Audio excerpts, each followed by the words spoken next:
perfectly Athena-shaped. Oh.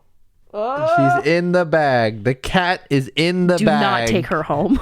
Shut down the podcast. The cat's in the bag. Do not take her home. Wait, the phrase is the cat is out of the bag. The cat is out of the bag, but she's in it. So are we not allowed to start talking until the cat is out of the bag? I think to get out so we can start talking. She is brushing off her supervisor duties. She refuses to talk on mic. Podcasting is for the bourgeoisie. What are you thinking? Zero thoughts, head empty. Oh, there she is.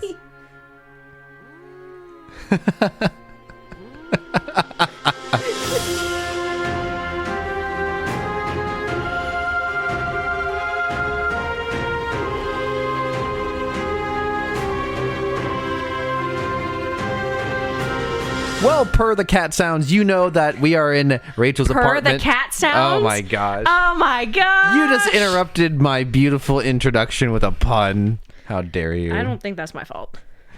And it's also Wednesday night, regardless of the cat sounds, and that must mean that it is Starformers night. I'm Cameron. I'm Rachel. And this is Rebels and Robots, where we talk about Star Wars and... Transformers. Hey, very nice timing on that one. This is our podcast. Welcome to the podcast if this is your first time listening. We've never addressed first time listeners before. Welcome to the jungle. I don't get the joke. Is there a reference there? I know, but I was saying, like, it's been funny. Oh, like, just like okay. I think the song is like talking to people who are somewhere for the first time. Aggressive music starts. Welcome playing. to the podcast. We've got cats and games. We do. Today we are talking about the season 3 finale of The Mandalorian. Chapter 24. What was the title on this episode? The Return. I was gonna say, shoot, what was it? And before we talk about our topic for the night, we typically start with any news, any thoughts from the past week, any reflections on last week's episode. Do you have anything to start us off with, Rachel? Yeah. So one thing we mentioned when they have the feast between the Mandalorians, they were roasting those bird things, and we were like, oh no! I don't think they are. Are the ones we saw this season. So someone pointed out that the bird things on those spikes looked a lot like the creatures on Navarro we see in one of the first episodes that attacks Grief Karga. You remember? I think it's episode 3 or 4. Yeah. Okay, like kind of a pterodactyl. Which makes sense because those models were a lot skinnier. Yeah. So, yeah, that's logical. I don't like that answer as much, but it is more logical. And it's not as funny. Yeah.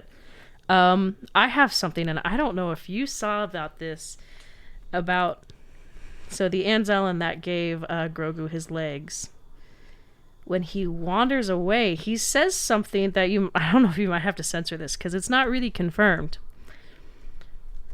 And I hope this is captioned, but so it's after he says bad baby no squeezy. Okay.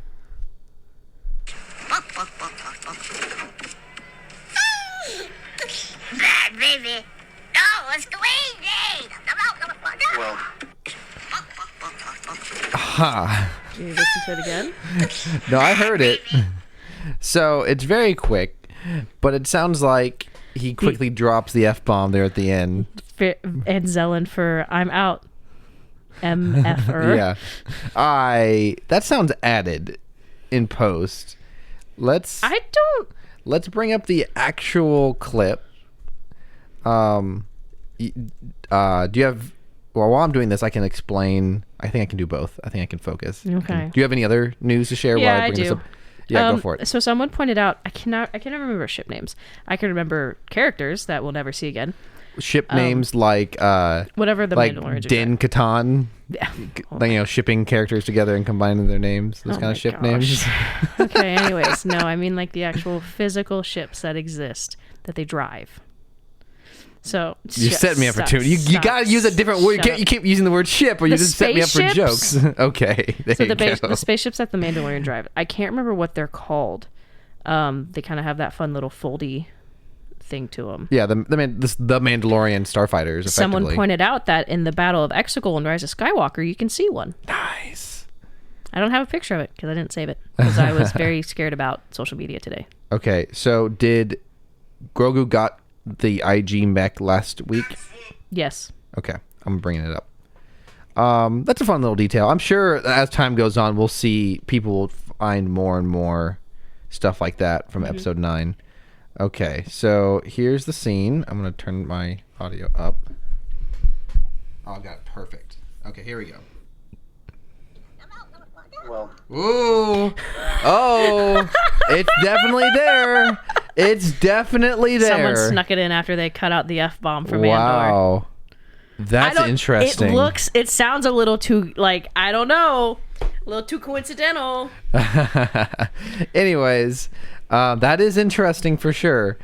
This is far from news, but this is actually a piece of information I did not know that I learned watching an interesting clip interview this week with Jon Favreau. He was the voice of Pre Vizsla. I think I knew that. I just can't believe I have not learned this information. I knew that, yes. Which Pre Vizsla, a lot of them are dead now.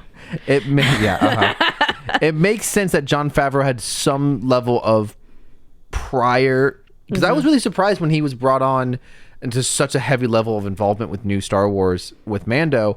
But this makes a lot of sense that he had some level of involvement in that he was Pre Vizsla. Like, he's there. Jon Favreau is there at the creation in canon. Oh, not in canon, but like the canonization of the Darksaber. Like, his character, they wanted his character to have a vibro blade. That's what he said in the interview. Yeah. And I think we've covered this before, but I didn't know the full details. They wanted his character to have a vibro blade. They decided a vibro blade should not be able to fight a lightsaber, even though you can in Knights of the Old Republic. George Lucas decided... It seems like George Lucas's main role in the production of the Clone Wars was just to be annoying about canon and also making things movies when they shouldn't be movies. And also putting 12-year-old Ahsoka in a miniskirt and a tube top. That was not Dave Filoni. I see Dave Filoni get a lot of heat for that, and every time someone brings it up, he's immediately like, that was George Lucas? That was not me? Because if you see...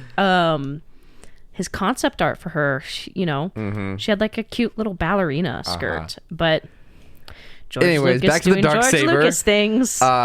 George Lucas did not want a vibro blade to be able to stand up to a lightsaber, so they needed to create something different. So that's where the Darksaber was simply created out of a way to pacify George Lucas's to have fun.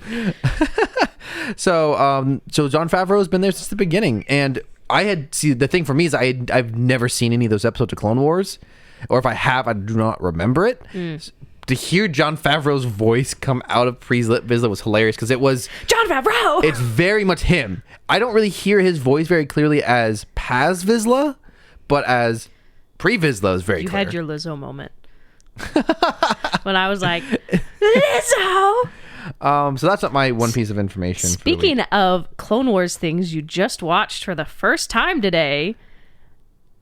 I don't know what you sent me a clip. You had never seen Satine Kryze's death in season 5, I believe. Yeah, I had always seen a freeze frame of her like dead and her dying on the ground, but I had never seen the actual clip of. And I was especially shocked because I did not know it was that scene as I'm seeing it on Instagram, and because I thought for a second that maybe it was from season 7. I just didn't know. I wasn't really paying attention, and then he just like force grabs her, because I always assumed, just like being Star Wars, any major character normally dies is killed off screen, and then you see them dead, so you don't see the brutality, or like rocks fall on them. Like, I guess this in my mind, I had made this soft assumption that it was very much off screen or very, very like an accident. But when Maul just grabs her and just guts her in midair, I was like, that is very brutal for a children's show on Cartoon Network. Poor Obi-Wan. Yeah, and then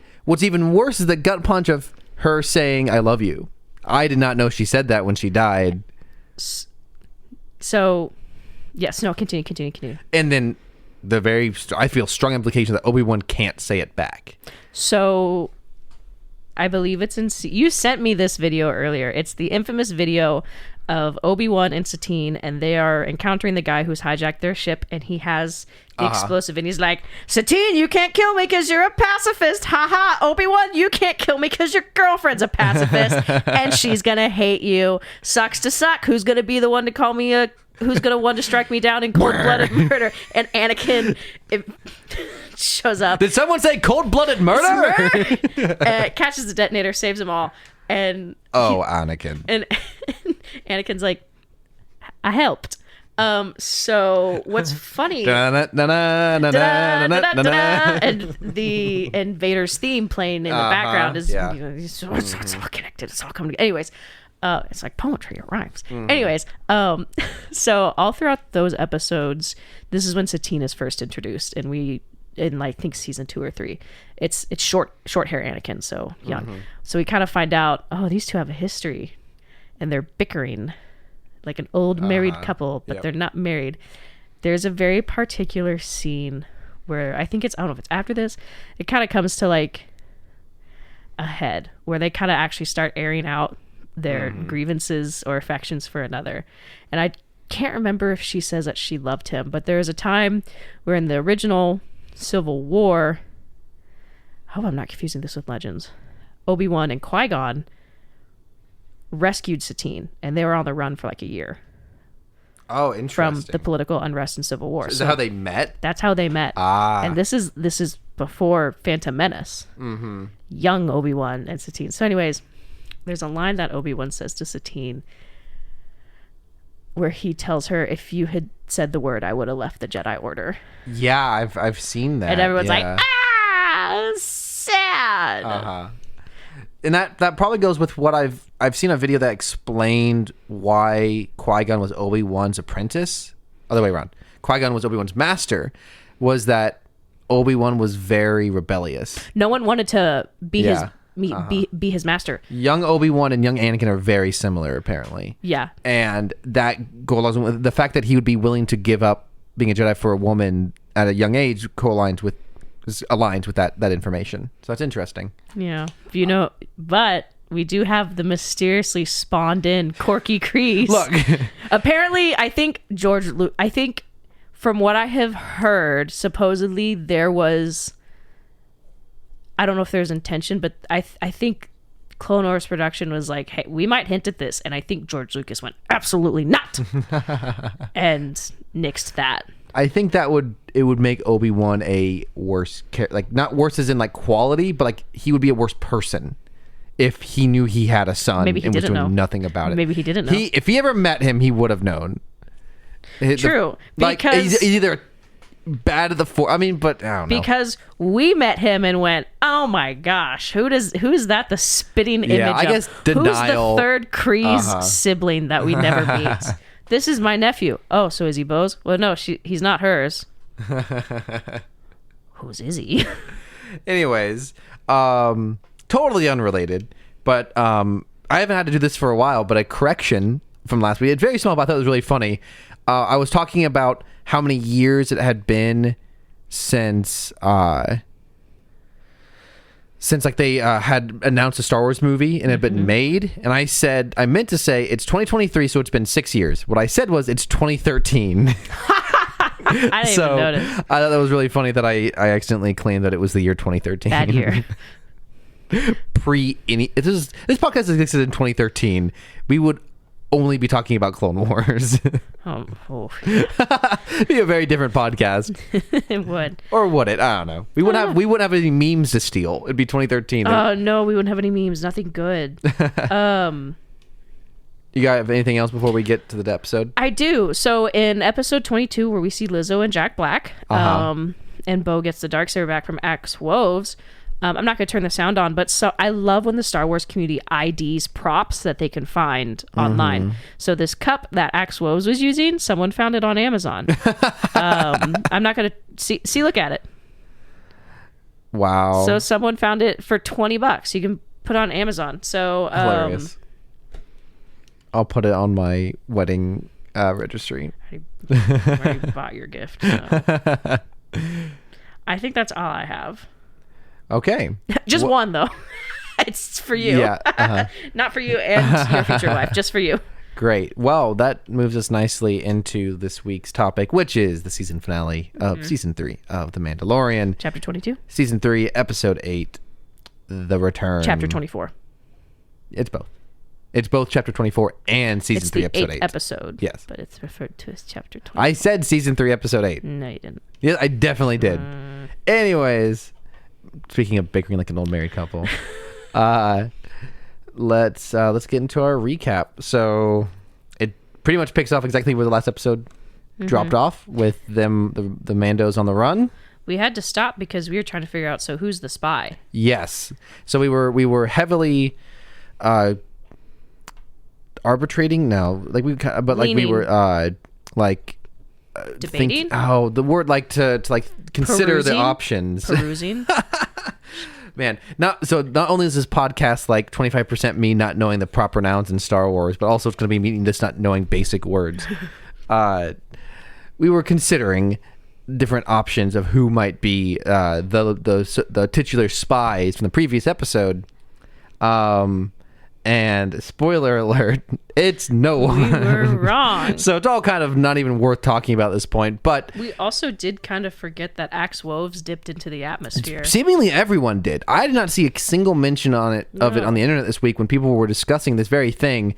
No one even mentioned axe wolves, period, he seemed like an obvious choice, and did not mention that he was not with the group. Yeah, everyone was thinking, oh, the armorer. Everyone was super on the armor. Because everyone's like, well, how far is she willing to go for her religion? It's like, I don't think she'd kill her people. Yeah.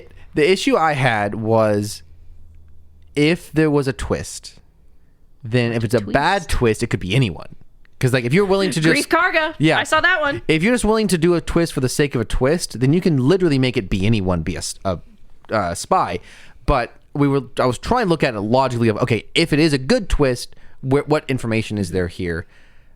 And I mean, to me, it's someone in the room. I was hoping that who the spy was would explain why they just didn't kill all the Mandalorians they had trapped. Because if the spy was in there, it would make sense. Unfortunately, there doesn't end up being a spy as far as we know. So that's just a plot hole from last episode. Outside of just Elia Kane reporting to the Imperial Remnant. Which is a weird thing to entitle the episode when it's 30 seconds at the very beginning of the episode. So, especially because it was just unless it's just kind of referencing, they're not really spies, multiple. But just the council, the dark. What do you call it? The Dark Council or the Shadow Council. That's something a bunch of 10-year-olds gathering. Do you know would what it call sounds themselves. like? It gives the same vibes as the Chaos Emeralds from like Sonic or something. Exactly. They're kind of spy-like. This is our secret club. It's called the Shadow Council. You have to be best friends with Thrawn in order to get here. When was the last time you saw Thrawn? A while. He goes to another school. Okay? He goes to another school. He goes to the galaxy. So it cuts to Wolves like zooming into outer space on his jetpack, and we were both like, for sure, like, Wolves is so full of crap right now. He's full of crap. He's acting very erratic. He lands on the ship and is trying to evacuate everyone. Yeah, but before that, we see Din escape. Yes, which I thought was a really good action scene. Oftentimes Din's capacity or his abilities vary greatly. He can either be an incredible warrior or he can trip on some stairs and nearly drown, yes. and everything in between. But this actually felt like a legitimate fight. Like, he's been in a big fight. This is two people with really good Beskar armor, seemingly very well-trained stormtroopers. The fight did feel like a legitimate threat. It just felt kind of cheap to end the last episode on a cliffhanger of him getting captured. Yeah. And then the next scene of the next episode, he's immediately free. Kind of annoying. Yeah. But I enjoyed the fight. I thought it was a good fight. I also this was also another time where it didn't feel cheap that Grogu saves him. It felt very earned. It just felt like throughout the entire episode, we see them fighting almost as equals. Mm-hmm. Din being more of the on the offensive and Grogu being more on the defensive, but I think they make a really cool pair in this episode. Mm-hmm. One thing you commented was, are these the most competent stormtroopers? They were great. I especially reacted when one of them used a flamethrower. Yeah. I don't remember any of them using flamethrowers last episode. I think so, because Din got him first.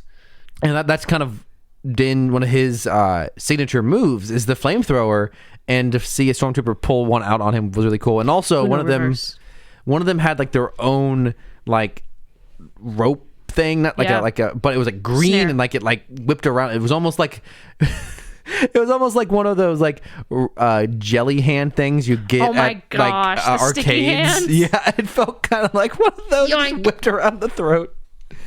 My next note is just I did not remember like distinctly the pirates from the last episode having any sort of distinct look to them other than like their tattered clothes around their armor. But there's one who has like this like claw mark across his helmet. So cool. And like that combined with the tattered look, I was like, that is a sick Mando look right there. What else do I have? So we kind of get some shots of Din sneaking around and Grogu pitter pattering after him. We see the Empire activate the TIE fighters and they drop down. This is either very cool or very silly, depending on how you look at it. And I think it just would have been hysterical if one of them didn't activate in time and just went straight. Yeah, because they're like almost. They're like bats. Yeah, that's what I was about to say. These TIE interceptors are parked on the ceiling facing down. So they just drop and then activate the last second and go horizontal and then take off. And yeah, the idea of one of them just smashing straight to the ground. How many times do you think they had to practice that to get their pilot's license? Failed pilot's test. Reasoning. Crashed TIE fighter. Careened into the ground. And actually would have been somewhat consistent with the rest of the episode because there's at least 2 other instances in this episode where someone makes a slight mistake. There's as the Mandalorians are flying through the air and one of them lands on one of the starfighters, he like trips a bit, which is really cool. And later, while Din is like fighting down a hallway, he pushes one of the stormtroopers over the edge and he either goes to grab him or most likely grab the knife out of his hand and just totally whiffs. Yeah. Which I appreciate both of those moments a lot. This is such a small detail that I mentioned. We see something like that in that first episode of Bad Batch season 2, when Wrecker, Hunter, and Echo careen out of the forest in the first 10 seconds. Echo's foot hits the water, and it's like he skids because that's something natural that happens when you hit water too fast, and it just face plants it. No, Well, that is relevant. It is a bit more of a comedic moment. True. But both these things, I mean, if a TIE fighter had careened to the ground, it would definitely be a comedic moment.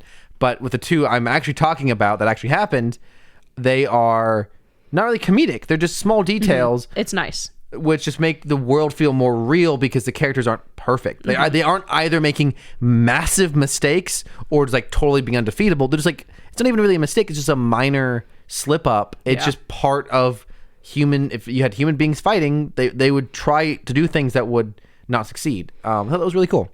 One thing I also thought was funny when Din and Grogu are kind of trying to find Moff Gideon's headquarters, there's like very, very quiet music playing in the background. And I know it's added soundtrack, it's non-diegetic, but the way it was just at a lower level made it sound like hallway music. Yeah, and I probably would have never noticed, but the moment you pointed it out, I couldn't unhear it, and it really destroyed the tension of the scene. You're welcome. I'm good. It's really good. So I don't 100%. A lot of things happen. This episode moves really fast. I'm at where Woves takes the ship in my notes. Well, here's my issue: is I don't know. So many things happen. I don't know the exact order of them. I do. Do you want me to? So I think potentially my note is after that. Okay, keep going. Okay. So you had a funny comment. So Woves makes it to the capital ship and we are like, this man's a traitor. He's gonna kill everyone. And so he tells everyone to bail and everyone's like, okay. And it's like, you had 2 I wrote this down. You just said sus. And then because they were on a spaceship, it felt relevant. I saw Woves vent. So we see Woves take control of the capital ship, but he actually starts fighting back, which surprised me. My first thought was, oh my gosh, Woves is gonna holdo maneuver straight through Mandalore. Oh shoot. Earlier, I didn't really write down notes very quickly at the beginning because things were moving so quick, and I knew I missed something. We've overlooked it. R5 versus the battle. That later down. That is later. Okay, I do have that written down. Never mind. Continue. Anyways, so Woves did not hold a maneuver through the planet. Sad. the holdo. Yes. But so I just have this comment.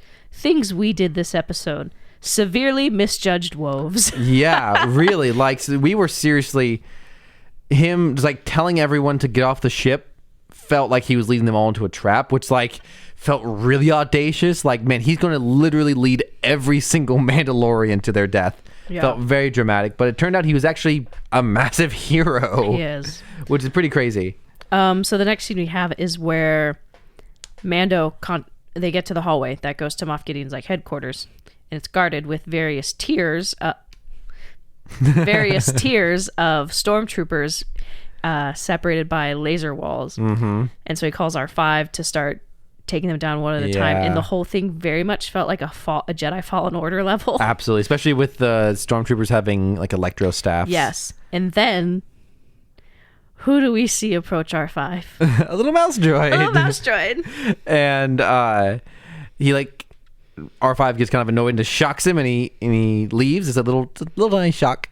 But before that, when the first door opens to the hallway, Mando just flies in and straight up just punches one of the stormtroopers straight in the helmet, which I found hysterical considering these are Beskar stormtroopers, and just straight up hand to the face. Hysterical to me. Throwing hands. It's like one of those when football players start throwing punches and they all have helmets on. Kind of felt like that. Yeah. But it's a great fight. This like it is. It's all very good. I think ultimately felt a little underwhelmed on this episode with the narrative and way it. I mean, I don't think this episode's bad by any means, but it doesn't feel super impactful. But the action is top tier. It's good. I think that the flow and the energy and the visual effects and the fact there's a lot of human hand-to-hand combat. There's a lot of very real feeling combat. So the choreography on that is excellent. So I just think that on a filmmaking, on a technical level, good action does require storytelling. A lot of people just think, well, I just want straight action. I don't need a story. No, action has to be driven by something. Pure violence is not interesting. You need character or stakes or something, anything to drive the action so that it has purpose. So good action means that if there is good action, that means there's something being well written. So from whatever writing is making it connect in my brain, sometimes it's hard to tell in the moment. And I feel the action is a culmination of everything that's happened in this season. A lot of people have complained that the season lacked direction, that it kind of was all over the place, but everything happening in the action is set up somewhere in the past. The relationship between all the Mandalorians coming together is significant. Our villain, we know our villain, it's very obvious. And even things that happened in the last episode, like we hate this guy. And everything, the character relationships, Bo-Katan, Grogu, Mando, all the relationships. Yeah, they're fighting for Paz. Like, there's a lot of underlying elements that just make this final fight feel like a culmination of everything that's come before. So, on that level, the fact that the action is paying everything off, plus all the technical stuff, I really think it was just excellent. On a very much more superficial note, the moment Gideon puts on his helmet, he has a voice changer, and I thought it was great. It was very good. It just felt intimidating and cool. We also saw a very fun addition to the Imperial tech arsenal. Mouse droids with lights. Little, like, almost like police officer mouse droids. My question is, how in the world are they supposed to arrest someone? Is this just is it a thing where if there's people like guarding and you see a squad of 4 mouse droids go by with their lights on, are you just supposed to follow them? That's funny. Do they have knives that they just shank you at the ankle? I especially love the sassiness of these mouse droids. Like, it's almost like the first one is like trying to act like he doesn't see R5 until the last thing, and he like just whips like a 270 degree turn towards him. He's like, aha, caught you! I gotcha. Surprise! And then we see one take a tumble. That's a little bit later. So then, just a tiny bit later, once R5 is done with his job, a bunch more, like 5 more mouse droids show up as a gang, And instead of trying to fight them all, he just flies off. But in flying off, one just goes straight backwards off the side of the cliff, which is pretty great. See, that's what I'm trying to figure out. How are they supposed to arrest someone? I think they're just like police officers without guns. You're supposed to respect their authority. British cops. Oi! Stop causing trouble in my streets. I don't know. Instead of beeping, they just go, oi, oi, oi, oi, oi. Man, Grogu goes yes and no, and mouse droids go, oi. They're not mad. They're just disappointed. So what I have next chronologically is Grogu and Mando find a room of clones. Yeah. But not clones of Jango Fett, clones of Gideon. Gideon, which I saw someone predict that. No, I think someone said if these are I saw a tweet that said, if these end up being clones of Moff Gideon, I will eat a pair of my socks or something like that. So anyway, aged poorly, aged well, but also poorly for them. We get a little Moff Gideon eye jump scare. And before they even revealed who it was, we could just tell it was clones. Yeah. Of someone, and Snoke. And it kind of looked like that at first. It's Kino Loy. Who? Kino Loy from Andor. Kino yeah. Can't swim Loy. Andy Serkis. Before they even revealed who it was, we just knew it was a bunch of clones. Yeah. And you just said, this is what it feels like walking to the toy Target and all they have are grief kargas.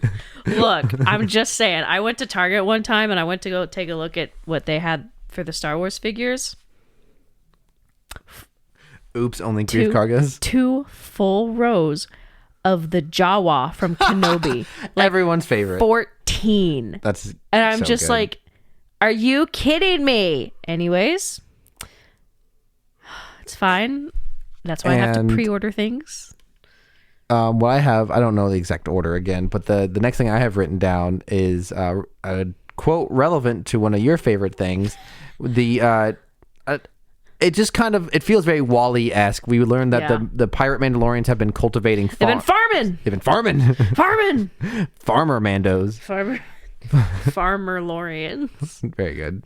Agriculture-lorians. And what he said is, as soon as whenever all the Mandalorians left, it allowed for this plant life to grow, which is very Wall-E. And he said the phrase "life persists," and we just both went, "Life finds a way." Finds a way. That's all. We don't have much more to go on there. Because I almost forgot what he said because I was like, life finds a way, and I had to go, what did he say again? Yeah, life persists. So we see, at least in my notes, we see the Mandalorians come up through the clouds and they start dropping. Where we dropping, boys? Like Fortnite. And so I'll be honest, when the armorer jumped out of the ship, for some reason, I just didn't see the jetpack on her back, and I was like, oh. Insert goofy falling laugh, or not laugh, but scream. Wilhelm scream.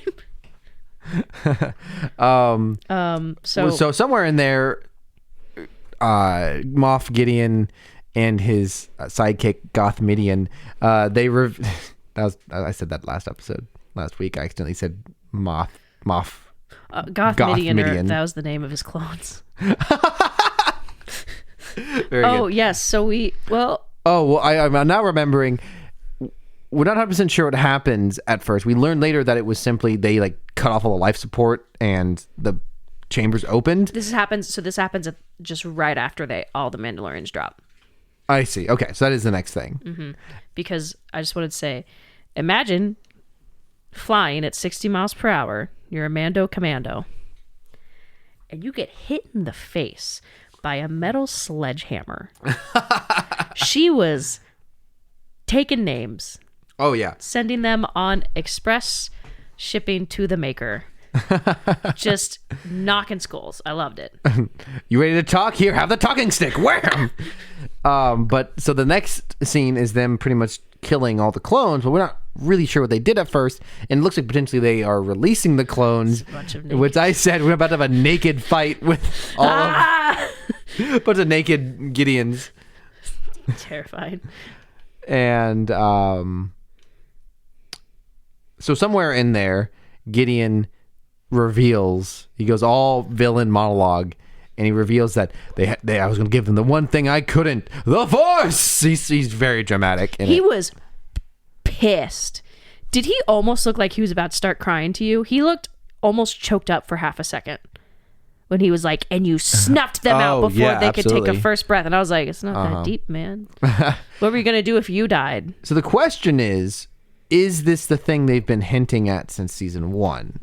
And if it is, I feel like it's just all building to the sequel trilogy. Yeah, but like, if it has indeed, like, my thought was going to be that the Gideon we were seeing was also a clone. I thought that too for a second. And that's possible, obviously, but he clearly did not have the Force. So like, even if he is a clone, he's not one of like those Force clones. So like, my question is whether we're going to see this or not. Like, these Force clones, are they going to make is like that? It's been building since season 1. Okay, why do they want Grogu? Why do they have cloning still around? And if that is indeed, like, if it's not building towards Sidious, even if it is building towards, like, hinting at Sidious, how he returned, Sidious.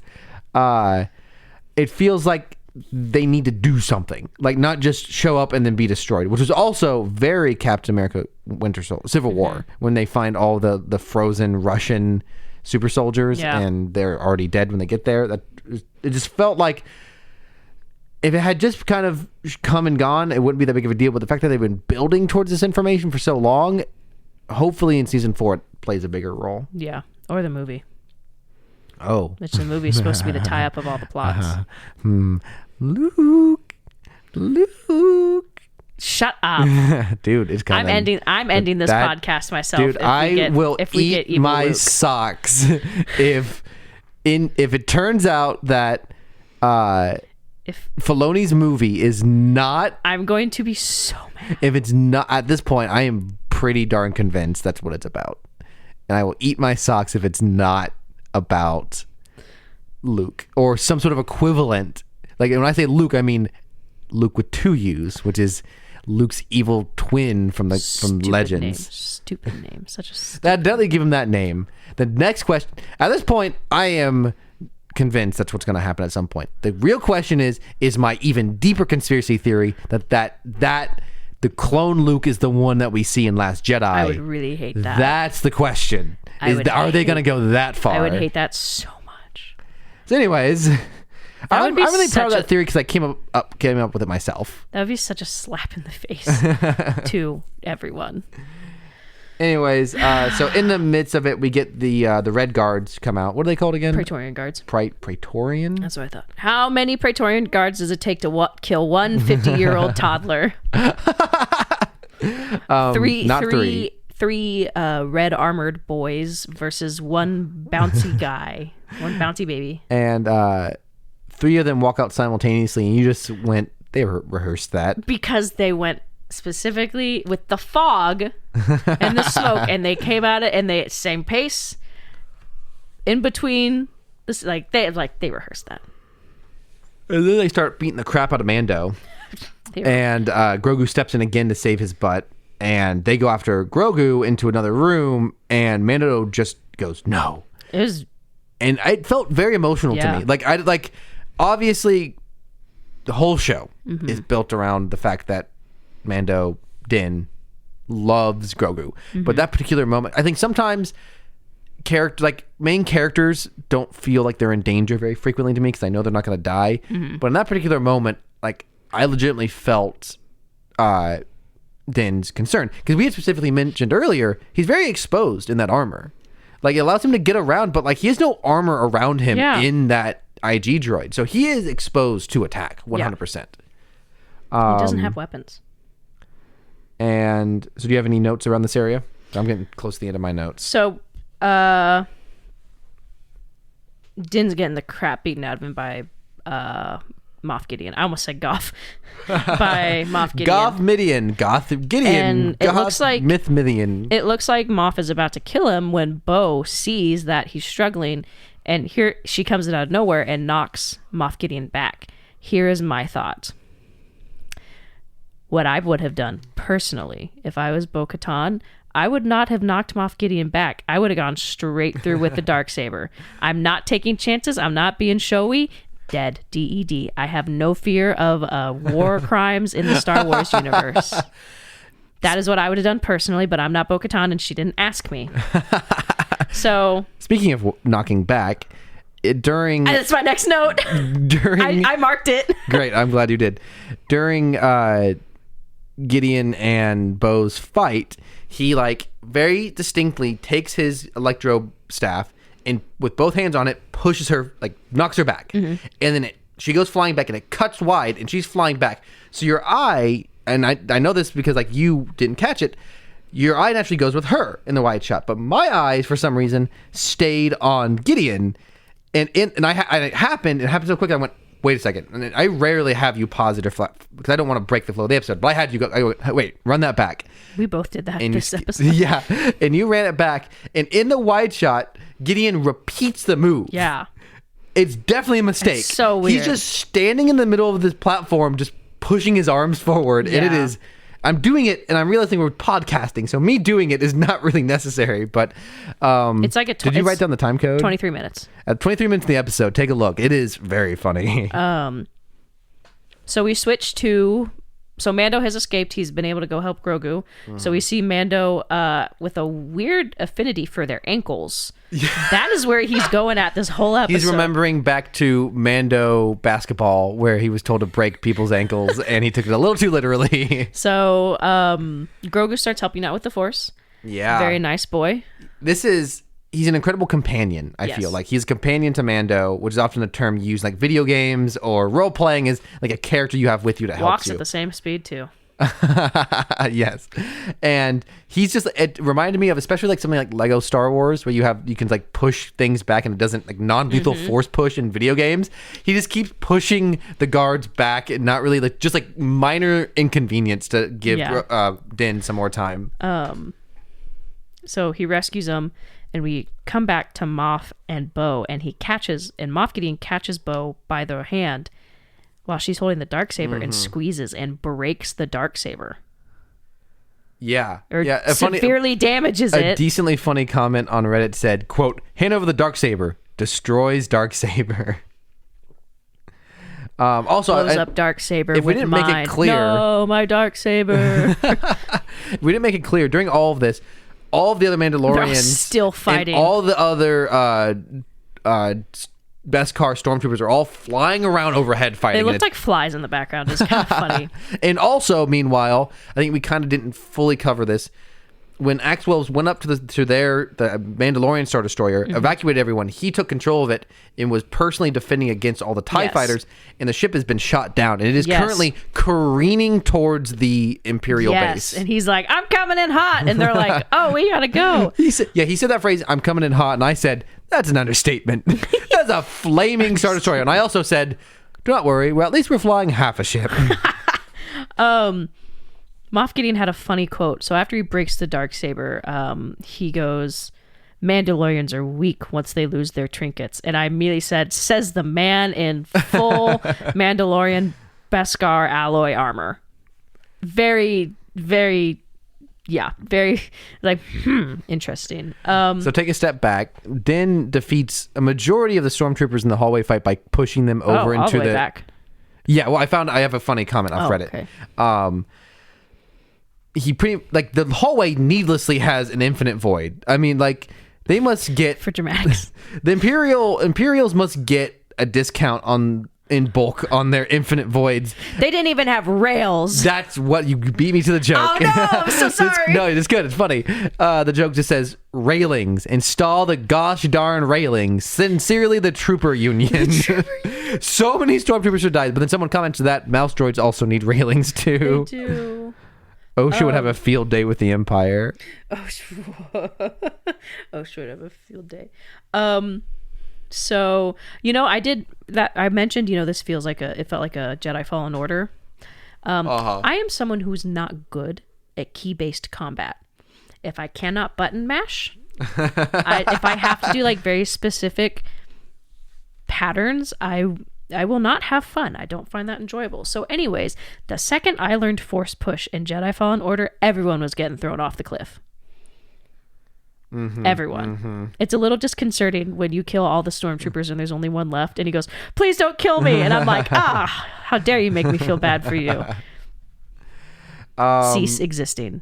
And so ultimately Din comes to save Bo. Yeah, and there's another more of a fight, and Grogu's helping. He's pushing back. Yeah, and the Star Destroyer comes careening into the base. And how exactly does Gideon get defeated? I don't quite remember. So the ship crashes down, and so there's a lot of fire. And so Din goes to try to protect Grogu. Bo tries to go to protect them with her tiny little snack plate shield. And then the fire and yes, but what does Bo they keep pushing him. They keep pushing him back and shooting him back, and Grogu pushes his weapon off the edge with the Force push. So by the time Moff stands up, we should also mention during all this there's a bunch of sparks coming out from everywhere. Yes, and nice. It just looks incredible. It's just very aesthetically pleasing. So by the time I think at Grief Karga. I'm trying find it. Not Grief Karga. No, I'm sorry.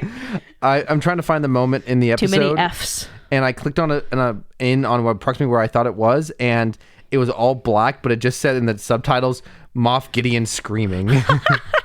Okay, so he does not actually get defeated. No. In the final moment, as Star Destroyer comes in and explodes, the explosion envelops him, and we don't see a body though. Stop jumping ahead of my notes. Hey, you spoiled my railing joke. so here's my thing. I thought it was very cool that Grogu saved them using a little Force bubble. My immediate next thought. Remember when Kanan tried doing that? Oh no! Just saying. Horrible. It's not my fault. How dare you? I'm just saying. I noticed a parallel. The parallel I was thinking of was Groot saving everyone at the end of Guardians, and then he obviously in that moment says, "We are Groot." That's a little more close to Kanan. Yes, he dies. Yes, but I was trying. So if this was a parallel, if all Groot says in that moment is basically the one thing he can say, in that moment does Grogu just go, "Patu"? Yes. Oh, we are Patu. Patu. So yes, yeah, no. We do not see a body for Moff Gideon. I was half wondered, are we going to see crispy melted Moff Gideon in the foreground? We did not. Well, this can lead me to a joke I meant to make earlier. So theoretically, that could have been a clone, and so we might still see him alive. But also, earlier when it was revealed that they were his clones and he created them with the Force, we see him totally off screen. He was just hearing his voice, and he's saying, "I gave them the one thing I couldn't." And for some reason, my mind went a body, and I just imagined that he was always just a head, which is what some people theorized. I think it was mostly joking, but some people after Captain Phasma seemingly died a second time in Last Jedi, some people thought that maybe she was just a head. Oh no! And can you imagine if there's jokes in comic books, characters are constantly quote unquote dying, and it turned out that was a clone or a hologram or a robot or something like that, and it's every season is Moff Gideon seemingly dying, but it's never the original him. So here's the thing, not to get too far into it because we still have a little bit of the episode to go. So I don't know. I think it could have been a clone, because here's my thought. Very possible. So we saw his destroyed ship, his Republic transport ship. How in the world did the Mandalorians blast in to a shackled man before space killed him? That's interesting. Did he actually die? Maybe they had the suit on standby, because Mandalorians can breathe in space with their helmets. We see it in Rebels. We saw it here. So maybe it wasn't a clone, because he's like, I don't have the Force. But maybe when they actually killed him, they said, well, his body's still good. I don't know. Got good bones. Good bones. So anyways, we don't see a body of Moff Gideon, but then we do get a fun little transition to baptism of Ragnar. So this was which is how the season began. It was the first episode of this season. This was my first thought. As I went down Very good. That was my first thought. Good old way. Studying about that good old way. Yeah. Oh my gosh. So yes, I really deep. thought of Down to the River to Pray from the Oh Brother Where Art Thou? Because I was like, they're all there. So you said everybody's getting baptized. Yeah, for some reason I just thought like Armor's like everyone needs to be rebaptized. Everyone get in. And then proper baptismal. And then we see Ragnar having his official ceremony. I'm looking at it right now. So what did we do? We did the chant. Well, first, before that, the official baptism is just a little bit of water being poured on his helmet, it's like which oil. is hysterical. It's like oil anointing. Like you said, he can't feel that. It just looks really funny pouring water on someone's helmet like that. But anyways, he got baptized, and we did the, welcome to our club. Welcome to our club. Welcome Ragnar. Welcome Ragnar. Welcome Ragnar. I almost said welcome Grogu. No, he didn't quite get that. Which technically he should have been, right? Because the next scene is Din is like, he's my boy. They had not made it clear. 3 seasons in, and Din officially adopts him. This doesn't feel very particularly okay. So what they say is, Din's like, he's no longer a foundling. He is training. He's now my apprentice, and he should he should be baptized or whatever they call it. And she's like, he can't say the creed, therefore he can't take it.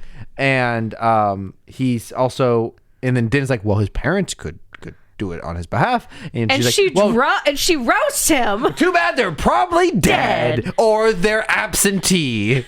And then there's the classic B word that we love. And then Din immediately, I'll adopt him, and immediately, okay, sounds good.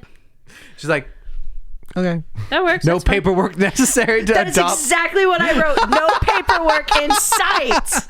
Not a single signed paper. Oh my gosh.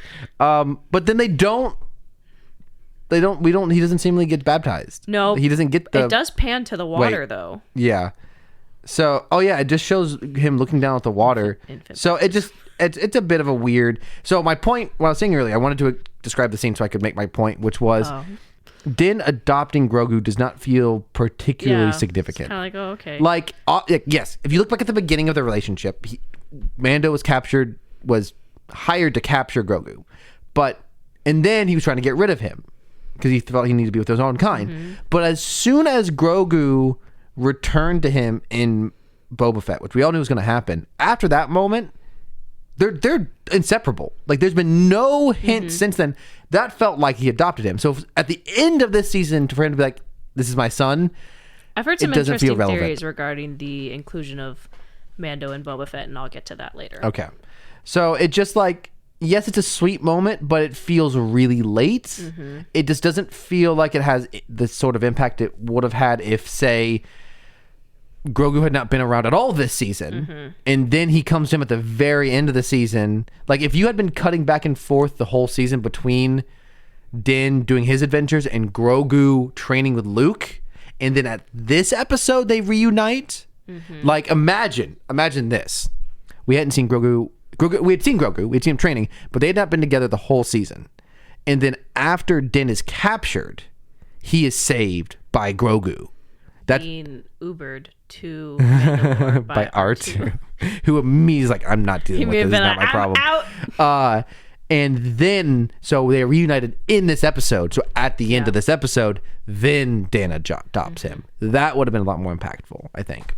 Yeah. Just my opinion. I like the season a lot. Yeah. I really enjoyed him training Grogu. I really enjoyed Grogu mostly goofing around the whole season. I love Grogu. Because it kind of feels like Grogu's more of a character now. In season 1, he's quote unquote baby Yoda. He was an accessory. He's cute. Him doing cute things, silly things, quest item. Yeah, really. He's a companion now. It didn't feel like Grogu had much of a personality per se. Season 1, he felt like a cute character. So he did cute things. That was who he was. But now We've spent so much time with him. He's been trained by Luke. At this point, he's probably like 5 years older. It's probably been 5 years since season 1, as far as we know. And he feels like he's making choices as a person. He doesn't feel like a baby anymore. He feels like he's a kid. Yeah. And his personality. And he is lighthearted and fun. He loves snacks. He loves goofing around. He loves pushing buttons. He loves Anzellans. Don't we all? And so I have loved that. I have loved the development of Grogu as an actual character in this season. Yeah. Which we would not have gotten, most likely, if he had trained with Luke. So there are definitely positives to the choices they've made. Yeah.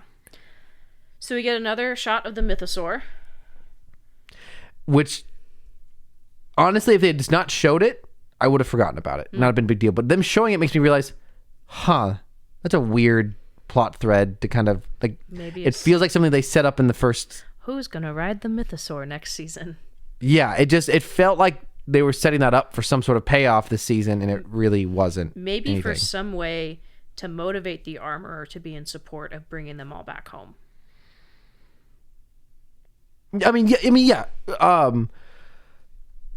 Bo-Katan seeing it was significant, absolutely. But then to show it again, like, okay, the actual mythosaur itself feels kind of... I guess to show that now that the Mandalorians have returned. So, I mean, sweet, I don't know, something like that. And maybe it'll come back next season, perhaps. Maybe. But it doesn't, like, that showing us again needlessly remind us about it. Yeah. We don't need, like, it's played its part. Maybe we don't get us thinking. But also... speaking of loose plot threads, not seeing Pershing again feels a bit strange. I think he's like gone. I really hope not. I know, me too, but I think he's like dead. Like brain dead. No, he's hanging out on the farm with Cody and Rex. No, just Cody. With Cody, who supposedly may be in the next season. He's supposed to get an arc. I don't know. By our pre-established rules, anyone from Bad Batch gets sent to the farm. Anyone post-episode 6 gets sent to go train with Luke. Oh, no. So Pershing is training with Luke right now. No! Oh, no. So we see them relight the forge. Yeah. And then Din is just kind of looming in the background. We skipped over one small detail. It's very minor, but when Din officially adopted Grogu... he became Din Grogu. Oh, yeah. So is, I can't believe I thought I wrote that down. So is Din the last name? I mean, it must be. Maybe it's a clan thing, but it's just really weird because all of the other Mandalorians go by last names. Yeah. Kryze. So it's probably something to do with the planet he's from, just their naming conventions. Maybe. But yeah, so Din is actually his family name, and Djarin is his personal name, seemingly. If the armorer had adopted him, he would have been Armorer Grogu. Or Hammer Grogu. Just name him after a tool. That's great. So they relight the forge. Wow. People update wikis so quickly. Oh, yeah? On Din Djarin's Wikipedia page, it says apprentice Din Grogu. The devil works hard, but Wikipedia works harder. Man, that's quick. Works faster, whatever. So Din leaves Mandalore, and he goes to a familiar scene from a couple episodes earlier. The like Republic Rangers. Yeah, the Republic Rangers outpost. And so he approaches Tiva. I think they should be contractually obligated anytime they show this base, they need to play Fortunate Son. It's very like Vietnam War. Yeah. And who do we see in the background? Cowboy Hat Man himself. And the other directors, Rick Fuyama and... Who directed this episode. I can't remember her name. It's terrible. Is it Deborah Chow? Yeah, No, I believe so. Yes. I believe so. So... and we see Tiva, and so they talk, and Din's like, you're going to hire me whether you like it or not, and I kind of want to work on case-by-case basis. And it's like, okay. And in order, and instead of getting credits, he wants there are trophies in the bar of trooper heads, of trooper helmets. And I saw that, and I was like, oh, man, they're just like me. They collect the Black Series stuff. And they see an IG head that they take with them. But here's the thing. Do you know who we didn't see? Our man. We didn't see Zeb. It was very which sad. Sucks. So where is he? Yeah. He's getting ready for Ahsoka. This episode was weirdly withheld on Easter eggs and cameos. Like when you would expect. I mean, I think there's a lot to be said as a positive of that, but you would just think after season 2 finale, Luke Skywalker, you think they would feel a need to match or step that up. Whenever, so the episode ends with Mando back on Navarro, thank you. And I was just expecting him to, he was walking in. No. Sorry, before that, whenever he goes to talk to Grief Karga. No. Tiva, the Ranger. He's got a really normal name. What is? Is it Carson? Tiva? Yeah, Carson. Imagine being named Caleb.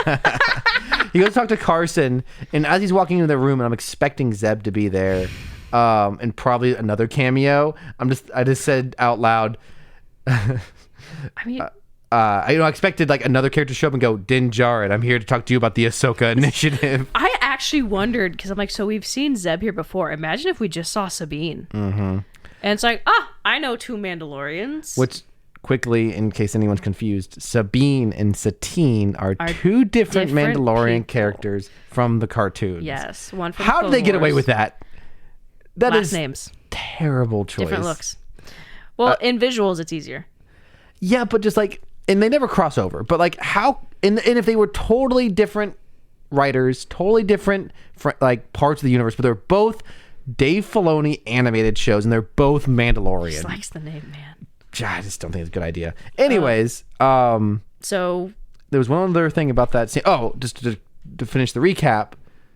Navarro. No, before Navarro, why does he go to see Carson? He offers Mando his services to hunting down Imperial remnants on the fly, on the lowdown. Yeah.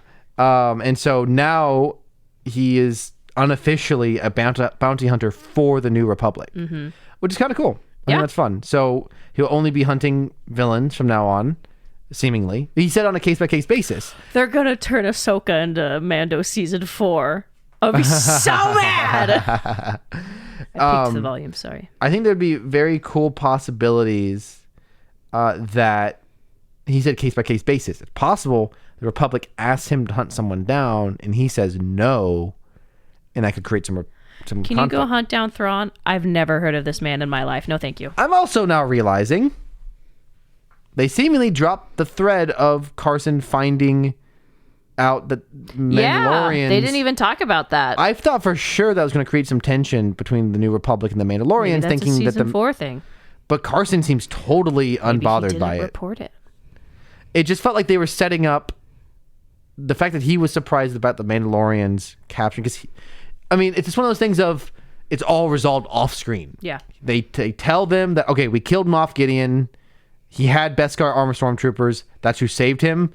It feels a little too what's what I'm looking for? Too nice, too clean. Yeah. Concise. No. Man, my brain is totally not working right now. Neat and tidy. That's what I was trying to think of. But it's all fine. I think this episode really encapsulates this season, both positives and negatives. Very well made, very pretty, great action. Struggles with its ongoing plot threads. Isn't the most emotionally constructive, but it's still good. Like ultimately, like B, like a grade level B. And we get to see IG-11 again, full circle of the first episode. Yeah. And he's the new Navarro Marshal. Yes. And then Din retires to a farm. And you know who else retired to a farm? Thanos. Okay. Just throwing it out. Just a simple there. farmer trying to make a way in the universe. In the galaxy. Yeah. So here's some comments I had. I thought they really kind of hyped us up. I thought Din was gonna die. Because I saw some theories that if they capture Din, what if they mind flay him? Huh. Well, nope. Nope. My other thought was the biggest plot twist of the episode. Axe Woves is a good guy. Yeah. Yeah, really. And it wasn't even like, it was almost like we set ourselves up for that surprise, because there was... Psych! He just, as soon as they recognized that Bo-Katan had the Darksaber, he really didn't They're like, I bet. Yeah, he never really fought it. Such an easy way to elect leadership. I've got it's a different kind of talking stick. Sword. I've got the president stick. So in some other thoughts I had, we did not see Boba. Yeah, I'm no devastated. Boba Fett. You know who we didn't see? Fen Rao. 0 out of 10 season. We did not see my favorite Mando, but it's fine. Here's my last thought about it. There was not a single mention of Satine in this season at all. Yeah, very interesting. I guess of the existing Mandalorian, she's not really anyone because she's been gone for so long. And they probably didn't really like her because she was the pacifist. Yeah, it is. Like, I would not have not thought that was strange if for the fact that we got the Zeb cameo. True. Feels like they are acknowledging the coming of Ahsoka, but that's it. That's the only real. And we got information about Bo's dad, who is also Satine's dad. Oh, Satine. See, this is what I'm talking about. Did you say Satine? Yes. I heard Sabine. No, Satine. See, that's the problem. There's two of them with the blonde one. That I was thinking of the wrong one. No. Okay, yes, it is weird that they would, because she was a very important person. Yeah, I take back everything I just said. I was talking about Sabine. Yeah. Satine is very significant, and it is weird that they don't talk about her. I agree. Single mention of her. Like, and Bo goes off about her dad. Like, my dad was the king of Mandalore. Yeah. Very good man. And I'm like, you know who else was ruler of Mandalore? Mm-hmm. Yeah. So again, weird struggles with ongoing story threads, struggles with some character stuff. Very strong on action. Is still got emotional elements to it. Ultimately, a good episode. Weirdly feels somewhat conclusive at the end. Yeah. Like, the show could end here and it would make sense. I saw a tweet that said, this doesn't feel like a season 4 is coming. Yeah, it does not. Yeah, it does not feel like they've already started writing season 4 in the sense of it doesn't feel like it's setting up any major plot threads. And maybe that's what they want. Maybe they want the final season to be more like the first season.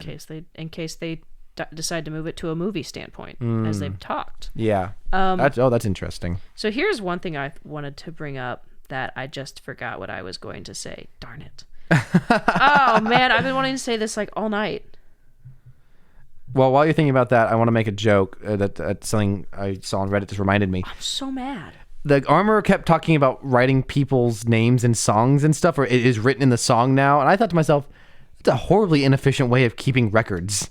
Just okay, who is this person married to? Let me sing their song and see if I can figure out, like, song keeping. Very strange way of record keeping. I remember what I was going to say. So this is all rumor. I don't know how true it is.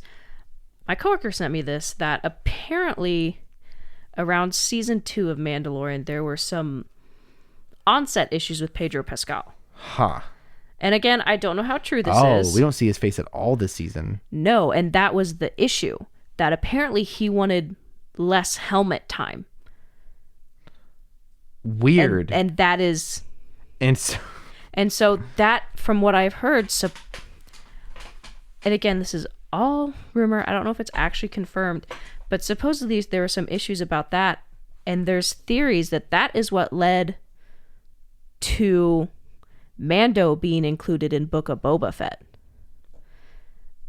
That he wanted... That there was rumors that I think he wanted more like less helmet guy and more personalization. So they wanted to prove that they could like make it without him or keep him.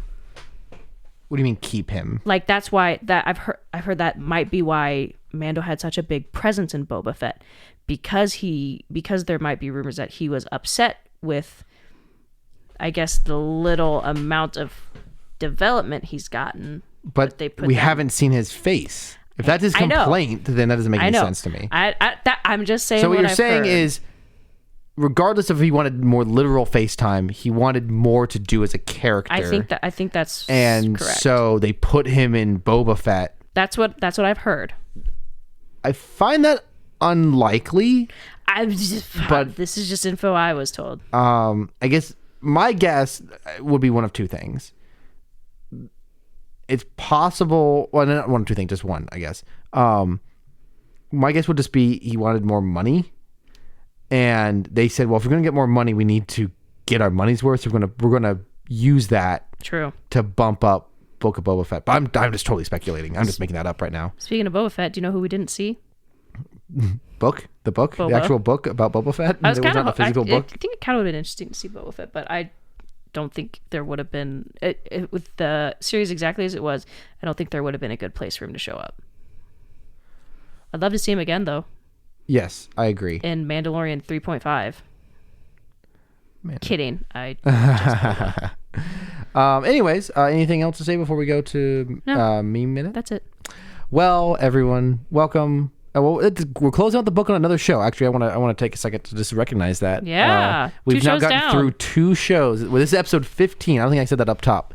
Episode 15 of this podcast. That's quite landmark. Do you know the next show we could watch? It's kind of niche. It's a little bit older. It came out after Clone Wars, so some people don't love it as much. But it's called Star Wars Rebels. See, I had multiple things I wanted to say. Oh, I thought you were talking about Transformers. We have not acknowledged Transformers at all. I know there's not been a lot of content, but guess what, y'all? Next week. Guess what we get to watch next week? Guess what Cameron's finally going to let us watch? Transformers. The other half of this podcast. With carefully curated episodes chosen by yours truly, myself. I'm looking forward to it. We want to do 2 episodes next week? 2 Transformers? Just 2? That's 40 minutes, isn't it? Okay, then I'll pick the 2-part. Okay, cool. I'll pick the 2-part. Well, or I could do 2 of the funny ones that I picked. Well, okay. There's like let's do the 2-part to get some substance, and then we can do funny ones. For me, there are like 2 paths forward for us. I mean, we can do both kind of, but you either because we're not going to go through the whole show. It's just too much, and eventually it'll get repetitive. Because ultimately, it's the same thing. Like, there's not much to say. Do you know what we could watch? Not Rebels. No, we watched Transformers Prime. Huh. Maybe. Wow. Okay, fine. Oh, we need to have a serious discussion about what we're going to do, because my thought would be I'd be more interested to fill episodes with more like topics rather than like episode coverage. We'll have to do something for Rise of the Beasts, though. Oh, absolutely. But that's a movie. So that's 1 episode. That's 1 episode of this podcast. Because as much as I love episode recaps, it feels very exciting to do this because it's new and it's fresh and it's coming out once a week. But with a show that already exists, I don't really feel the need to do a recap episodes. I'm devastated. Well, we can talk about it. We can definitely talk about it. We could do live reactions to Transformers. So, do you think we get copyrighted for that? Ooh, very possibly. I don't know. I just feel like talking about old Transformers, it would be repetitive. At least that's because I don't know Prime, but G1, I want to talk about it 100%. But it's kind of the same thing every episode. It's fun and it's incredibly entertaining, but I don't know how much we would have to say about it. Because the joy we get, all the animation errors in Transformers media. But like those would be good videos. But as far as podcasting, we'll just start recording our podcast like everyone else does a couple episodes in. They could sit and watch us talk to each other. But that's the video you watch and just listening to it is 2 different things. I think we'll discuss it. I think there's we'll figure it out. I look forward to us figuring out what it can be. Whatever we want. Whatever we want. Yeah, it can. But nonetheless, the thing that the fans truly want is Meme Minute, but it's longer than a minute. It's also called Meme Parsec. Do you know what I? Oh, sorry. This is a second intro you've interrupted me on, Rachel. Go ahead. It's already wrecked. It's already wrecked. Continue. I was going to say, this reminds me because I don't know if you saw my tweet about Meme Minute last week. No, I'm sorry. I'm not on Twitter very frequently. It's okay. That's why you run the Twitter. That's why I run the Twitter. So I had a couple of funny comments that I thought were funny. And I know I'm funny. So, anyways, you should look at the second tweet specifically in the thread. Is it just Rebels Robots Pod? Is that our Twitter? Yes. Yes. Oh, I didn't. Oh man, I accidentally forgot it. So our handle on Twitter is Rebels Robots Pod, and the name is Rebels and Robots. Sorry, it's not the second one. I thought I put a snarky comment, but I didn't. It's a couple... Meme Minute, Parsec, whatever title Cameron gives it this week. Very good. Because my other comment, I was going to say, every week we have a new podcast. The podcast captions get longer and longer. They started off short and sweet, and now Cameron just posts an entire small thesis statement, and I'm like, I only have so many characters, Cameron. Now, you're ruining our engagement. With on Twitter. Well, 3 things now. 1, what engagement? Not your fault. You do great. You do great. You're awesome. It's not your fault. Actually, I should probably use more hashtags. Second thing, you have the right to shorten them when you post on Twitter. You don't have to use my caption. I do sometimes. Please do it. You're in full control. I just send you what I wrote to you if you want to copy and paste it. Third thing is, last week in particular, we spent an hour talking about just the Star Wars Celebration, and then had a whole freaking episode of The Mandalorian. I think that's Lucasfilm's fault for putting Star Wars My point is, last week's caption was long because there was a lot for me to cover in the caption to fully encapsulate what the episode was like. It was a hectic episode last week. So anyways, welcome to our Meme Minute segment. And I have a lot. I have some. You said it sounded like you said you didn't have very many. I didn't really have too many. I have some images. I have a handful. Well, here, actually, you know what? This is all. Actually, I'll save this one for last because that one's really good. Oh gosh, I have one that I'm going to save for last too. Well, I think I already sent it to you. I have to start us off with one of our 2 catchphrases. This one's mostly visual, but I want to get your reaction of it. So it's the meme of the man sweating as he has 2 buttons. And the buttons just say yes and no, and then Grogu's face is photoshopped onto the guy. That's good. What do you got, Rachel? This comparison of Grogu from the season finale. Oh my gosh! Wow, that's incredible. You want to describe it?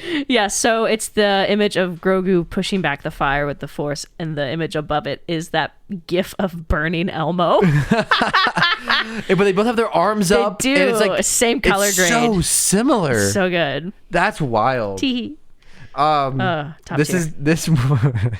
This one is just an image of the like right as they're installing the dish on the Death Star in Rogue One, and it has the DirecTV logo, and it says "Never miss a pod race."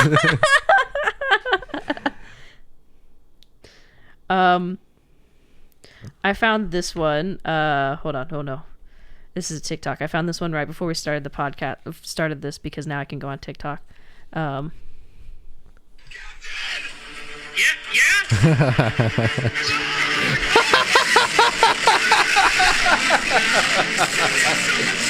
Oh my gosh. So if you don't know, do you want to describe what that audio is from? Yes, so that audio is from a very iconic Sea of Thieves video, which is, if you don't know, is a multiplayer pirate MMORPG. And it comes from a very iconic vine of 2 buddies chilling on their ship. And the guy, this is full character, I love it. He goes, "Captain!" And the guy at the helm goes, "What? Look!" And he he turns his character, and there's this other pirate ship going beelining straight forward to raid them. And so this audio is to this last episode of Axe Woves yeeting the ship into the crevice of Mandalorian. It's really good, especially because seemingly, I might be misremembering from seeing it just 10 seconds ago, but the camera pans over. It pans over, perfectly timed. This is a fun, and I don't know if you mentioned it or not, but the music playing is Pirates of the Caribbean music, which just adds to the whole thing. This is a classic meme. I'm gonna show Rachel first so she can get a fresh reaction to it. It's the classic image of the young girl walking and covering her ears, and there's a young man standing right next to her playing a trumpet, and the woman covering her ears is Din, and the boy playing the trumpet is Grogu spamming yes. That took way too long to explain. That really killed the joke. It's okay. So this is some screenshots from the last episode of Paz's Sacrifice, and it's captioned. I think if I read it, you probably have to censor it. Okay, let me get the time code. I have to get the. I get excited. After do the full quotes. Getting so many new sound effects for censoring swears, I get really excited. Actually. Okay. So it's picture Paz seeing the commandos fly down. Are you ready? Yes. There's no way I'm fitting through that damn hole. And then the shot of Bo, we are not leaving you behind. To which another shot of Paz, no, you go. And then the internal thought, damn, she could have cut that a little bit bigger. I'm going to die. I don't think I need to censor that. I think that's fine. That is pretty good exchange. Yeah, there's like a slightly bigger hole and Paz would be alive. I got the order wrong. It's the Bo-Katan image, and then there's no way I'm fitting through that. No, you go. Sad. This one is not directly Transformer related, but it feels very Transformer related. So very famously, I don't know, famously, for me it feels very famously, the original teaser trailer for the first Transformers movie was not clear that it was Transformers until the final title. And it was in like 2008 or something, so the movie came out in 2007. So it's more like in 2006, the rover lander. Old. Thanks. Old. You were there. What? You're not that much younger than me. Old. It's like in 2006, the rover landed on Mars and broadcast 23 seconds. The last 5 seconds were censored, and then some sort of robot reaches towards it and Transformers reveal. Oh, it's very exciting and kind of like found footagey. Well, here's a meme that says the last image before the Mars rover went offline. it's just a Jawa. I don't know. That was very simple but really good joke, and felt Transformers related and Star Wars related. Look at this Transformers meme. Shows image of Jawa. Oh my gosh. I feel so dumb. I just didn't even think about that was the main. I mean, I did genuinely include it because I felt it was Transformers related, but I just totally forgot that it was also Star Wars related. My gosh. Rachel is so red right now. It's so good. Oh boy, look at this Transformers meme. It's a Jawa. Gosh dang it. This is my favorite part of the podcast when I listen back and one of us just can't talk because we're laughing so hard. That's my favorite. So thank you. I'm glad I was able to give this joy to you. It's just the fact that I was like, I didn't even get to see it until you turned it around after explaining it. I was like, oh, I really built up the Transformers-ness of it. Oh man. What else you got? The cat is sneaking around the bags again. She's not there allowed. she is. Hey. This episode's coming full circle. Hey. We have to stop her. Just like IG-11 and Mando season 3. Yeah. Anyways, people watching Star Wars in the 70s, 80s, that boy is our last hope. People in 2021 that have watched Clone Wars / Rebels, no, there are 4 to 5 others. The downside is the TikTok handle is right in front of it, which sucks. Yeah. It's that picture of Yoda from Empire Strikes Back where he's like, no, there is another entity. That's good. I like that a lot because that is something that, as much as we love expanded Star Wars canon, it does, the more Jedi we learn that are alive during that period of the original trilogy. That's why they had to kill Kanan and yeet Ezra into space. They were like, oh, there can only be one. It's just like, there are so many people that could have theoretically also saved, but like, obviously, narratively, no one else could have turned Vader, though. That's what was necessary. You had to turn Vader. That's my son. My boy. Because I don't think... Now, while Palpatine did seem very interested in Ezra, most Force users would have been... If they had turned, they would have been converted into Inquisitors. Palpatine is definitely like, oh boy, another emotionally troubled young man that I can manipulate. This is not turning emotionally manipulated, scarred Jedi into Inquisitors. Has not turned on us before. This would never be a bad idea. But insert Luke Star Killer is here. the only one that like Palpatine would have been so interested in. Yeah. And then Leia would have been the only, like those two, they would have been the only ones he would have allowed to get close enough to defeat him or turn Vader. So yeah, it still checks out, but it is still a very good joke nonetheless. So here's just an image that I find hysterical. So it's the very famous JoJo's Bizarre Adventures meme of the two characters. I don't know. I'm not going to get the character names. I don't know. They were just walking dramatically towards each other. But one of them is replaced with a Lego battle droid. But all his arms and legs are made out of pieces of other battle droid bodies. He's huge. It's good. She's snacking. Oh. There she is. We might get some crunchies on our audio because my cat's a loud eater. Anyways, so this is the scene where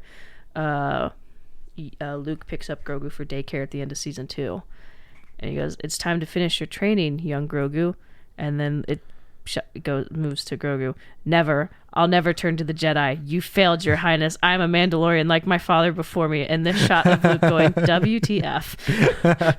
Yes, very good.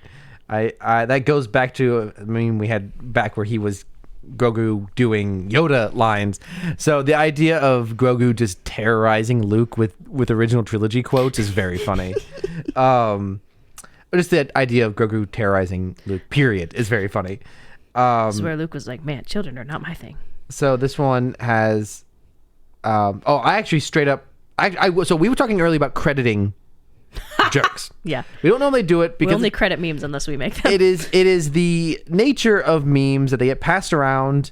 Most of the time, by the time we see them, it's very unlikely that's the original creator. But this one is a straight up screenshot of a account I follow on Facebook, so I will credit it. It's a great account called Ray Skywalker Core.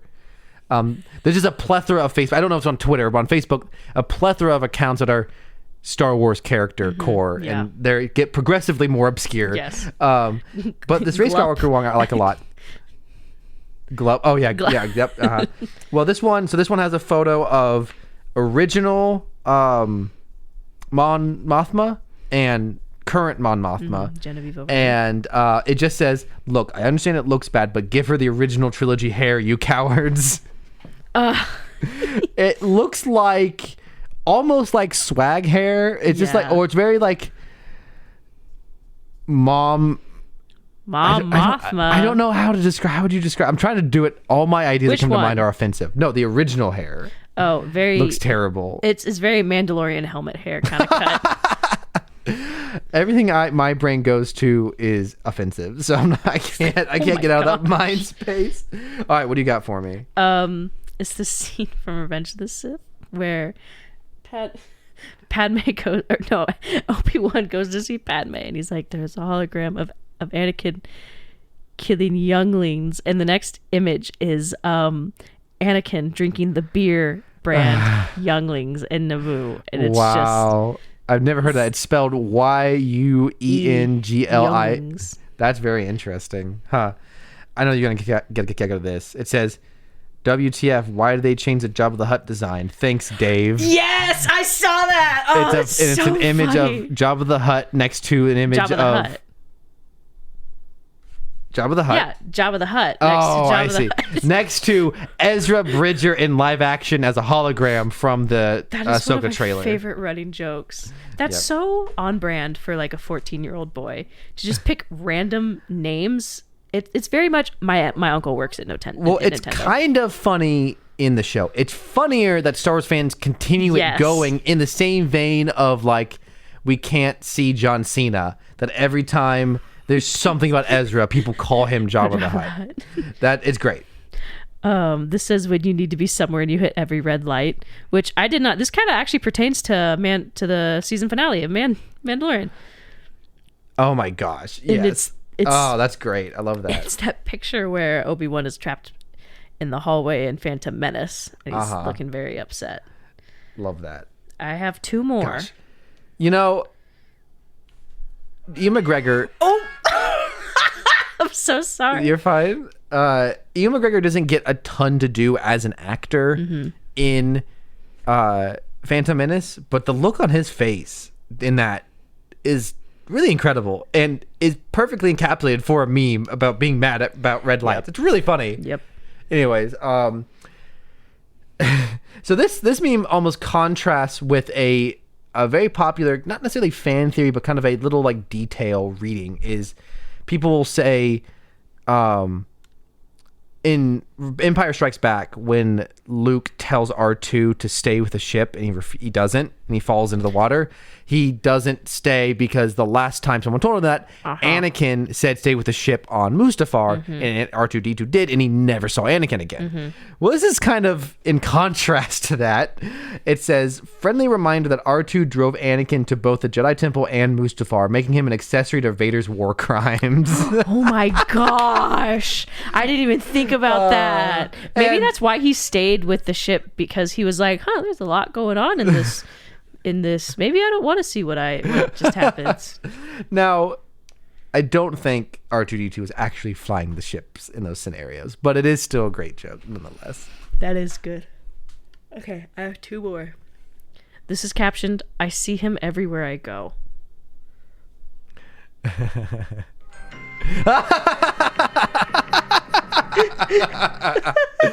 Oh my god. It's just... You want to explain that? Yeah, so it starts off pointing at the ground, and it says, "I see him everywhere I go," and it immediately pans up to the shed-looking thing that has a door and window blinds that looks like the Mando's helmet. It's like so Minecraft good. Mando. It's so hard to describe. You just have to check out the Twitter. It's just and a big block of concrete with a T shape, black T shape, and negative space, and it makes it look like it's a square. So good, and it's gray too. So it's not Jango Fett. It's not a clone. It's Mando. So this one has got 2 photos. I've got a lot of 2 photo comparisons tonight. One is Moff Gideon from season 1. One is Moff Gideon from He's this wittily season. Gideon. And it says, at what point did the New Republic decide that Moff Gideon's mustache was too dangerous to be left alive? I thought he looked different when he showed up in the last episode. Maybe he is a clone. I know you keep beating me to my jokes. We're on the same page tonight on a lot of stuff. I don't know how many times I say that image of the people's brain neurons connecting. It's a great joke that his mustache disappeared and it's too dangerous to be left alive. That's very funny. But when he showed up last episode, I thought he looked different, and I couldn't quite put my hand on it or put my finger on it, and I thought to myself kind of, well, COVID years have been tough on everyone. Maybe he looks a little older. And he does. He's got more gray in his hair. But it was because he didn't have the mustache. Look, facial hair and a different haircut can really change how someone looks. It is true. Which almost interestingly leads exactly into the TikTok I'm about to show. Okay. Well, I just want to complete the last thing you said, which was, if that ends up being evidence that if this was a clone Moff Gideon and the real one shows up with a mustache, I'll die. That's all I got to say about that. So speaking of hair, did I send this to you? I don't think I see it. I don't remember. I don't think I sent. I don't think so. Okay, so here's the thing. This showed up on my TikTok For You page, and it's so on brand. I could have made this. So anyways, it's about 20 seconds long, so we're going to add to our runtime.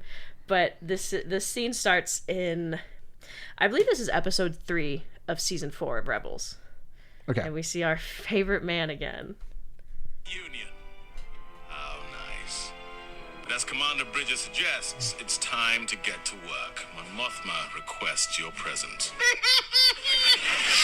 that is powerful! Excellent! Can we just look at that boy's hair? Look at his hair! So that's the scene where we first see post-rebel conversion Callus, and he's got his hair's grown out, he's got more facial hair, he's a beautiful man. And that's why the comment about the hair is brilliant. And it cuts to this scene from, I don't know if it's Community or Drake and Josh. The way it's shot, that's definitely a Nickelodeon or Disney Channel show. And so I think that's Helen, the manager. Sure. And so it's just captioned Star Wars Rebels fandom, and she starts freaking out, and I was like, that's so on brand. I could have made that. I love it. That's really good. I saved this to my phone because I thought it was permanent. So I've got one Instagram reel as well, and I just simply sent this. Technically has nothing to do with Star Wars, but I sent it to Rachel with the caption, these are the two sides of the Star Wars fan base interacting with one another. President Brigham, what would you give everybody in the United States for free? What would you give everyone? Food for free. What? Food for free. Food? Yes, and toys for And kids to toys? play with. That's what would you do for the people? I would take the taxes down a little. But Brigham, there's one thing that you need to know about your idea. I've seen this country. I've heard about politics. I don't care about politics, bruh. It's how. So when. So that's the Star Wars fan base. You've got one obsessed with toys and wanting fun stuff. The other one that starts talking about politics. The other one responds, I don't care about your politics, bruh. I think it perfectly encapsulates it. I've got one more meme whenever... One more? Yeah. That was the callous one was my last. Oh, very meme. good. I was Well, like, that's my. This is my last one. So this is a custom meme I made some years ago. This was probably 2020 because that's when this meme first really took off. I remember. Vintage. And it's about our very own Rachel. And it is the Leonardo DiCaprio pointing meme. And the caption is Rachel at any given point during a Transformers movie. Because we had just watched 2, 3, and I think we watched in one night we watched 2 and 3. Another one night we watched 4 and 5. That was wild. And anytime you knew a character, you're like, oh, there he is. That you might have to catch. That's Gleppo shittiest. Might have to cancel. If that wasn't a character name, I'd have to technically censor that. But that's the character's name in Star Wars. So that's one of my favorite Star Wars memes. So I just had to share that. Here it is. October 2021. No, wait, that's when I got my new phone. So that date is not correct. That thing's outdated now. Yeah, a year and a half after it was made. Kidding. I thought it was fun to include because I was going through my phone and I found a meme that I made. So custom memes are best. Homegrown. Home. This is an organic meme right here. No GMOs. No antibiotics. Good for the soul. Good for the heart. Good for the bones. And that's it. Well, that closes out this week's episode of Rebels and Robots. We went as long as we did last week. Woo! This is how? Lots of good stuff. We had less to talk about and we still went long. This is going to be our second longest episode. I mean, there's a lot to talk about, sure, but we didn't have last week. Like now, last week's episode feels like light and breezy. Like we sped along last week. What are we cutting out, Cameron? I do think last week I did fail to make it shorter. I attempted to make our discussion shorter by quickly recapping the episode and then going back and discussing. I think that's made it longer. I failed. Your Highness. I gotta bring up my closing spiel here. How many minutes do we have of me patronizing my cat, though? Oh, that's true. Yes, if you're listening to this, actually the opening is, you're right. The opening is severely going to be trimmed down. So if you're listening to this and it's like an hour 30 maybe, it's because I cut out a bunch when I hit record. Because I just never know, to give a little like insight into how we record this, we don't come planned with an intro. It just happens. And there have been times, I know distinctly one time, we said something really funny and I wasn't recording. I was really mad. Oh, yeah. So I've started hitting record pretty early on. Gotta get all the goods. So that we can capture whatever happens. And this week it happened to be us fiddling with the cat, who has been looking. Normally she's asleep the whole time, but she's been staring very angrily at us the whole time. She started in the chair and then I messed with her and then she left and laid on the floor and now she's back in the chair. But anyways, closing spiel. As always, thank you to Caleb Jacoby for our intro and outro music. Props to Rachel for our artwork. Props to Cameron for editing all of these. So sweet. I realize I've not added that should be on here is our other outro thing, which is no one's taken us up on it yet, but please, if you read us a review, we'll read it on live air. Yeah, give us some content. Leave us a review. Send us some memes. Send us a comment, a review of what you think of Mando, of Bad Batch, anything Star Wars or Transformers related. Within reason, we will read on the podcast. Please clap. Please like. Follow us on Twitter. Follow us on Facebook. I think it's a fun follow. We post all of our memes that we share on the show. We share other content. If you're interested in Star Wars or Transformers, follow us on social. You'll have a good time, I think. You won't regret it. Probably. Well, you won't regret it. This is Cameron and Rachel signing off, saying... Hey, come on. Well, it's too little to operate this. No. It's a dumb podcast. It's our dumb podcast.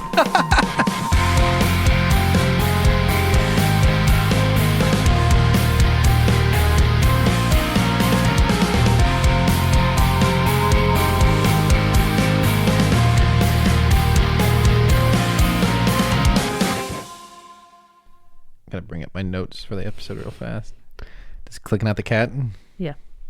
Look, she's right there. Oh, she wants the warm warm she's spot. Gonna go sniff your food.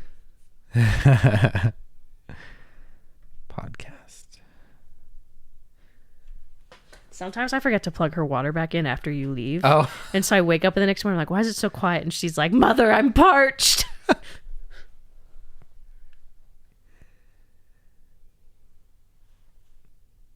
She's thinking real hard. I need to make sure my phone's on silent. Oh, me too. Thanks. Boop, boop. Make sure I don't have like any random messages. Okay, cool. Not a problem at all. I know it's not a problem. Friend. Almost said his name. Oh, Docs. She just sniffing.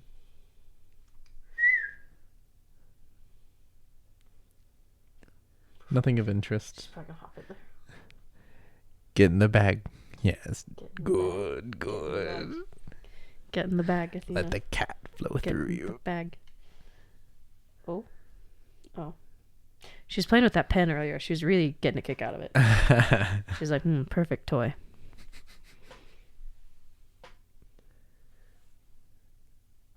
Oh, she's sniffing. She gonna do it? Don't start scratching in that bag. Oh, please don't poop in my bag. She's not gonna do that. She just likes to dig at it. I need a pic of the kitty.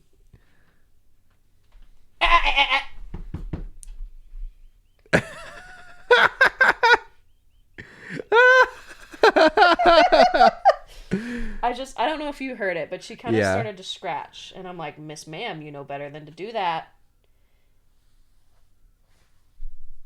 Look at her acting all innocent. Athena.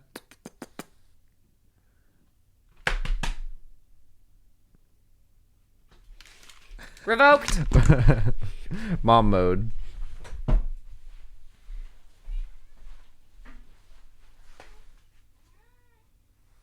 Stop.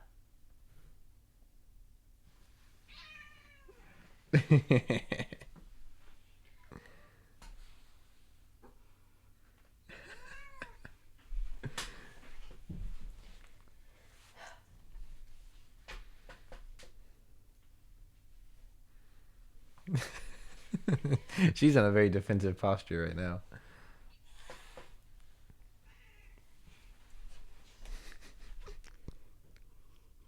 She refuses to talk on mic.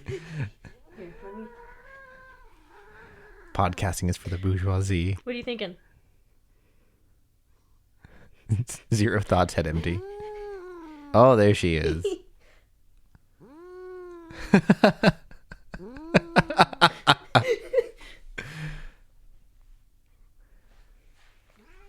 Very good. We're going to get a Doppler effect with the cat with the microphone. Revoked, silly baby.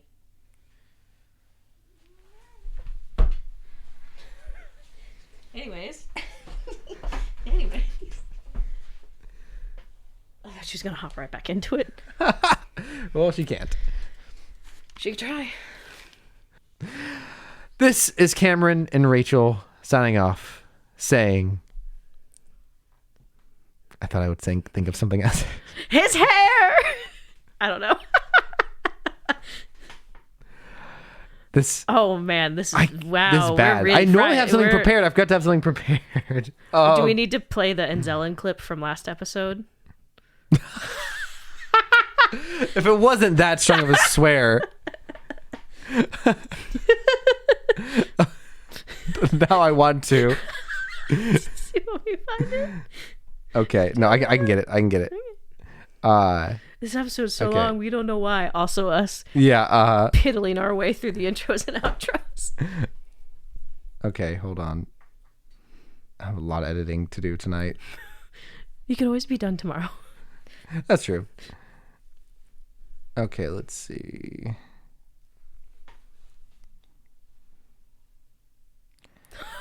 I guess we'll fill the dead space with something. Yeah. Well, I'm going to cut it all out. Tell us your favorite Star Wars side character. Okay, I'm going to... Oh, I think I barely... Okay, we're almost there. We're almost there. Hold on.